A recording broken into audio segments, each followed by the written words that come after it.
Jo estaré de peu, perquè això de sentar-me aquí és com que imposa molt. Res, jo us vinc a explicar, juntament amb l'Alba, que està allà, que va vestida com jo, que no m'ha deixat sola aquest cop, us vinc a explicar dos projectes que portem des del Parc Nacional. En principi, no sé si veu estar a la primera jornada que parlàvem de la càrrega ramadera del Parc Nacional, que dèiem que estava molt per sota del que realment podia captar i que aquests estudis ens deien que el que havíem de fer és continuar portant ramats dintre del Parc Nacional per una qüestió de biodiversitat, per continuar mantenint aquestes zones pastorals amb una bona qualitat. El Parc Nacional té la capacitat d'acollir diversos projectes europeus que potser no estan molt relacionats amb el que és el tema de la ramaderia, però que sí, alguna part ens està ajudant a poder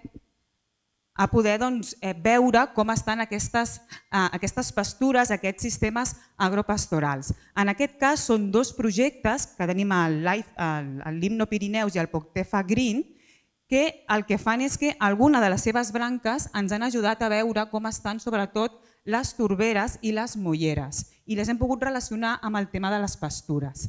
Farem així una passada ràpida amb aquests dos projectes. El primer és el Limno Pirineus, que es va acabar fa 2 anys, però que l'hem recuperat amb un nou live, que és el Rescue Alpir, que va començar aquest any i té ara un recorregut llarg. I el que fa principalment el seu objectiu és eliminar les espècies de salmònids, de truites introduïdes en els estanys d'alta muntanya. Però té un altre objectiu del programa i és la restauració de molleres degradades, aquesta millora d'aquestes molleres que poden estar sotmeses a una pressió turística de tots els visitants que van al Parc Nacional i també en aquestes activitats ramaderes, perquè tot i que el Parc Nacional té moltes restriccions, una de les coses que encara es fa i es continua fent i es permet des de sempre i que està regulat pel PRUC és aquesta capacitat d'acollir els ramats. Per tant, la pràctica ramadera està ben integrada en el Parc Nacional. I una altra són les millores de les fonts carbonatades.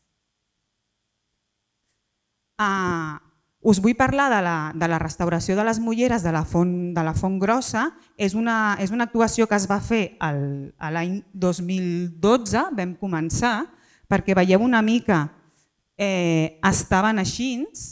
Això està a la zona de Peguera, on hi ha diversos estanys que estan represats. En aquest cas, la Font Grossa era una presa que ja no funcionava, que ja no era activa, que hi havia una zona de pastura important i es va voler fer una prova pilot per veure si érem capaços de poder regenerar aquesta zona totalment degradada. I s'ha aconseguit, es va treure la presa, es va renaturalitzar, es van plantar altres espècies, es van fer proves pilots amb diferents càrecs i diferents esfagnes i al final, el 2017, veiem que tot això funciona. Per evitar que el ramat entressin en aquesta zona tan vulnerable, perquè el que volem és que això comenci a créixer, es comenci a estructurar i avançar i a tornar al seu estat natural, ho vam electrificar per evitar que no hi entressin les pastures.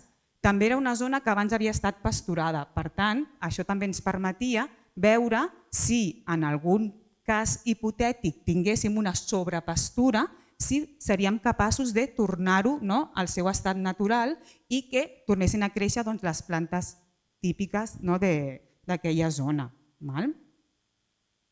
L'altre projecte que tenim en mans és el Poctefa Green, que també es va acabar, i ara tenim el Green 2, que el que fa és un projecte transfronterer i el que fa és protegir sobretot les zones de torbera. I principalment el que estem fent és treballar en 3 torberes, l'Estanyera de Son, el Platiu de l'Erdo i el Pou de les Olles, perquè hem vist que són uns espais, uns ecosistemes que són molt vulnerables a la pressió ramadera. Tot i que tenim poca pressió ramadera, sí que es poden concentrar en punts on hi ha aigua, en punts on es dona la sal i per tant això pot fer que hi hagi doncs, una degradació d'aquests espais tan importants que són les torberes. Llavors vam agafar aquests 3 espais, les de Son, el Pletiu d'Erdo i el Tou de Zolles, i vam fer unes parcel·les protegides del pastureig i unes altres parcel·les que permetíem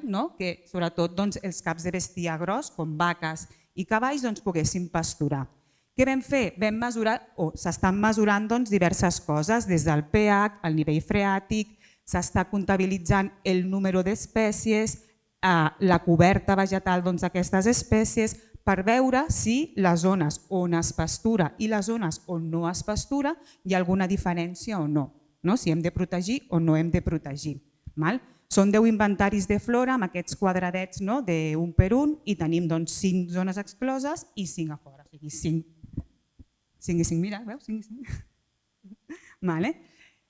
Perquè veieu una mica com funciona, és així. Perquè veieu quina aquesta zona d'Esfagnes, aquests X tan importants, i després de fer les diferents proves hem vist que, per exemple, les estanyeres de Son, que m'ho he apuntat aquí perquè no em vull equivocar, el 2016 es van tancar les estanyeres de Son, o es va començar a fer aquest estudi, i el 2018 el Pletiu d'Erdo i el Tou de les Olles.